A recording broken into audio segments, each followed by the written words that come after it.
Shri Swami Samarth friends, Devshayani Ekadashi कब है? इसका नाम तो मैंने आपको बताया है, श्री देवशयनी है। तो फ्रेंड्स, आप सबका स्वागत है श्री स्वामी समर्थ यूट्यूब चैनल पे।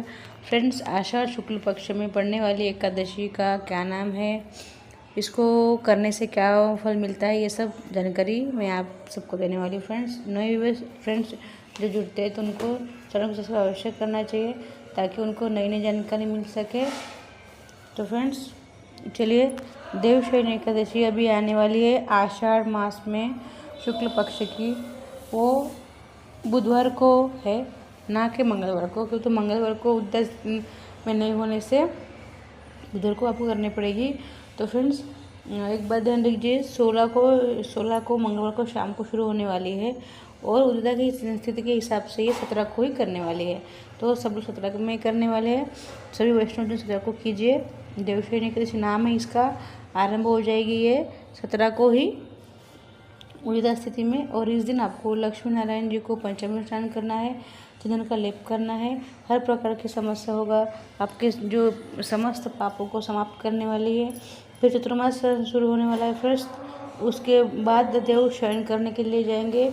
भगवान श्री हरि शयन करने के लिए जाते, इसलिए इसका नाम देवशयनी एकादशी रखा गया है।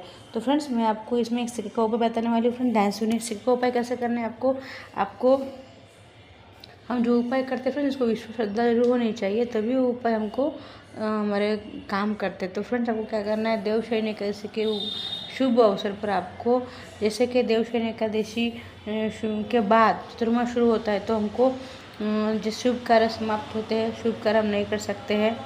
और जैसे कि शादी है, गृह प्रवेश है, या नए घर में प्रवेश करना है, और फिर विवाह जैसे शुभ कार्य, अनेक कार्य होते हैं जो हम नहीं कर सकते हैं।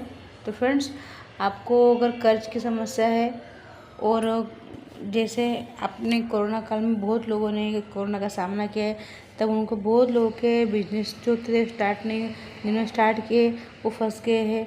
उनके पास पैसा नहीं है, उन्होंने कर्ज लिया है, वापस लौटाने के लिए पैसा नहीं है। बहुत सारी समस्या उनके पास। 21 लोगों की जॉब गई है, किसी को जॉब नहीं गई तो उनको उनके परिवार में एक जो कमाने वाला जो आदमी था, मेन आदमी, वो नहीं रहा है। वो कर्ज लेके जिन्होंने किसी ने बिजनेस शुरू किया है वो भी कर्ज में डूब गए हैं। जो भी समस्या होंगी आपके घर में, तो फ्रेंड्स आपको क्या करना है, देखो इस समस्या से निजात पाने के लिए हम सबको भगवान कृपा से आवश्यक ही हमारी परेशानी दूर होगी, लेकिन आपको विश्वास से कीजिए और इस जो उपाय करेंगे तो श्रद्धा रखिए कि मेरा काम होगा।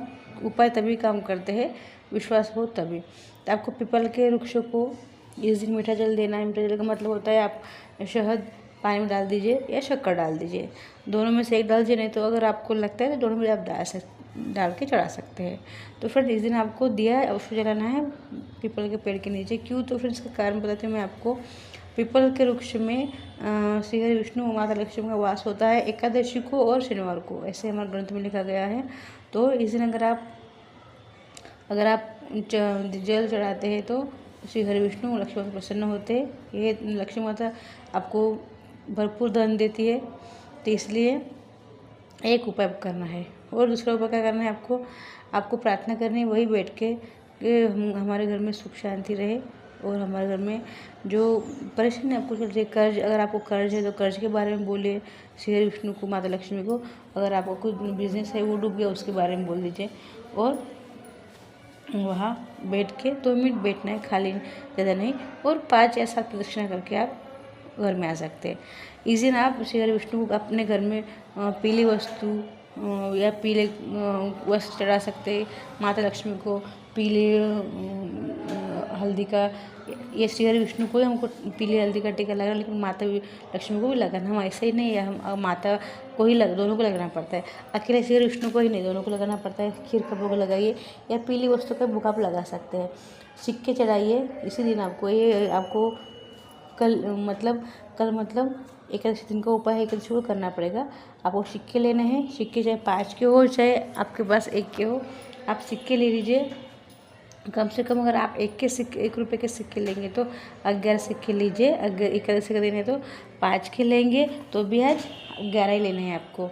तो 11 सिक्के लेके आप श्री विष्णु के चरणों में, माता लक्ष्मी चरणों में, दोनों के बीच में रखिए, पीले कपड़े में बांध के, और माता को पूरे दिन वहीं पे रखिए। और इस दिन आपको अखंड दिया जलाना है। अखंड दिया जलाते हुए रखिए, दिया बुझने मत दीजिए। आपके पास अगर घी नहीं है तो आप किसी भी तेल का दिया जला सकते। कि बोलते हैं घी जरूरी है, लेकिन नहीं है तो क्या करेंगे, तेल का करिए। और ये सिक्के फिर आपको दूसरे दिन उठा के अपने पर्स में रखिए या तिजोरी में रखिए। आप देखिए इसका असर आपके जो धन के ऊपर है या आपकी लाइफ में कितना अच्छा पड़ने वाला है। दूसरी बात फ्रेंड्स, आप जो सिक्के लेंगे ये वो वैसे ही कपड़े में बांध के रखिए, उसको निकालिए मत कभी भी। आप चाहे तो अमावस्या को, पूनम को उसको निकाल के पूजा कर सकते, वापस रख दीजिए।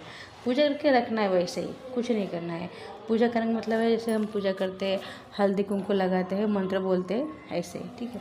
तो फिर सुन लीजिए, श्री कृष्ण भगवान ऐसे कह रहे से ऐसे बोल रहे हैं कि चतुर्मास शुरू होने से, देवशयनी एकादशी के बाद चतुर्मास जो शुरू होता है, उससे पूरे वर्ष के जो हम पुण्य करते हैं वो इस 4 मास में हमको इसका फल मिलता है। तो फ्रेंड्स ऐसे कहा हमारे ग्रंथों में, ज़्यादा तो नारद पुराण में इसके बारे में बहुत चर्चा की गई है। 8 मास हमको सभी कार्य करने के लिए होते, लेकिन 4 मास हमको भगवान की पूजा पाठ में लगाना चाहिए, ऐसे कहा गया। व्रत, इसमें व्रत आते हैं, व्रत करना चाहिए। मांगलिक कार्य तो नहीं करते, बंद होते, लेकिन 4 महीने शिव जी उसको संभालते हैं, पालन करते हैं। तो फिर कार्तिक मास में भगवान शिव उठ जाते हैं, देव उठने का दशा से, तब उससे शुरू हो जाते हैं। नारद पुराण में कहा गया, इसके बारे में विस्तार से बताया गया है कि श्रावण महीने में पहले महीने में, चतुर्मास के पहले महीने हमको दही छोड़ना पड़ता है, नहीं साग छोड़ना पड़ता है। पहले महीने में साग छोड़ना पड़ता है, साग भाजी। दूसरे महीने में दही छोड़ना पड़ता है, भादों के महीने में। क्वार के महीने में दूध छोड़ना पड़ता है। कार्तिक मास में दाल छोड़ना पड़ता है। उनके लिए है जो लोग कार्तिक मास करते हैं, उनके लिए है। कार्तिक मास का मतलब है पूरे 4 मास वो चतुर्मास को एक महीने में एक वस्तु छोड़ते हैं, उनके लिए है ये कार्तिक मास तक।